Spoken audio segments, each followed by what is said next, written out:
And do you think rubber dam is still the gold standard in operative dentistry? We can say that at the moment, I can tell you that finally I'm really happy. Why?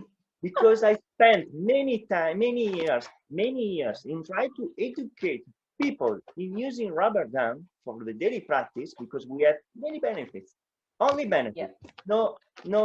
Nothing as a drawback.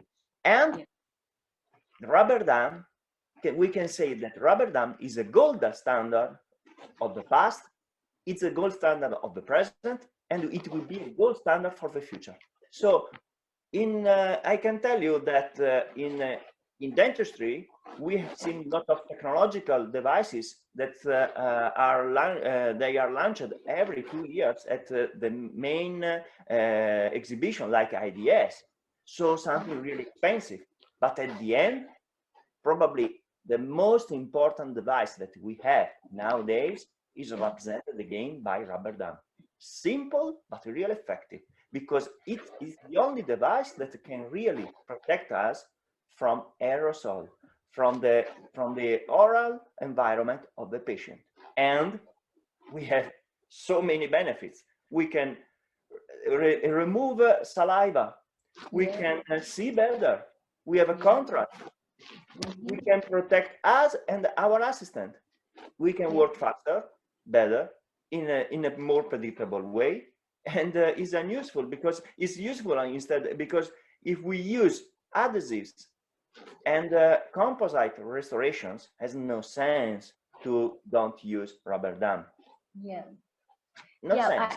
I absolutely agree with that, and it can prevent the instruments or anything from dropping inside the patient mouth or throat as well. Sure. Yeah. Sure. Well, sure. You show me the worst situation. I'm not thinking about that. I'm thinking about the really daily practice, not in the worst scenario, but in the easiest scenario. Yeah. So yeah, I totally agree with the amazing roles of rubber dam in isolation of operating field, and its effectiveness in reduction of spread of microorganisms, especially during this stage of pandemic, isn't it? Right? However, the rubber dam usage among clinicians remains surprisingly low. sure. And yeah, how many % of dentists in Italy use rubber dam as part of their daily practices? I would like to reply to you 100%. I would like, and wow.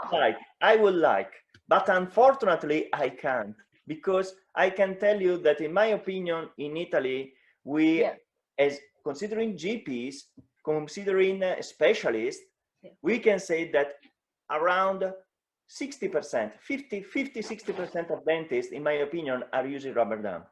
I asked to an important company in Italy to give me some new trends and for the future before COVID-19.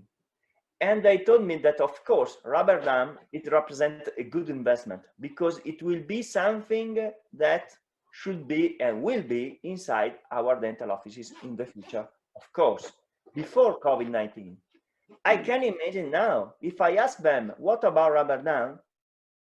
They can only reply me, it's a real business now for us, even if it's cheap. Of course, it's a cheap product, but it's a daily use product. And in my opinion, is one of the most simple things to use. Of course, you have to educate people. Definitely. And exactly what I do every day in my university. If I see some student that is not using rubber dam, he has to stop immediately. Yeah, that's the only way to educate it. Yeah, you're doing it correctly. Yep. All right, I really hope that this pandemic could be the turning point for us to change our habits. Exactly. And yeah, because we always aim to provide a better care for our patients, and now is the time to pick up this new habit of using rubber dam in as many procedures as possible, isn't it? Yeah, sure. Yeah. Sure. Yeah, rubber dam is a must-have. Is a must-have, but we should have to do more in the past. Now we are running a lot in order to. I have many people that are asking me, please, of course, not young, but pretty old, please, can you explain me how to use rubber dam? And it's Yeah. usually simple. If I explain to my nephew how to use it, in my opinion, also my nephew is able to do that.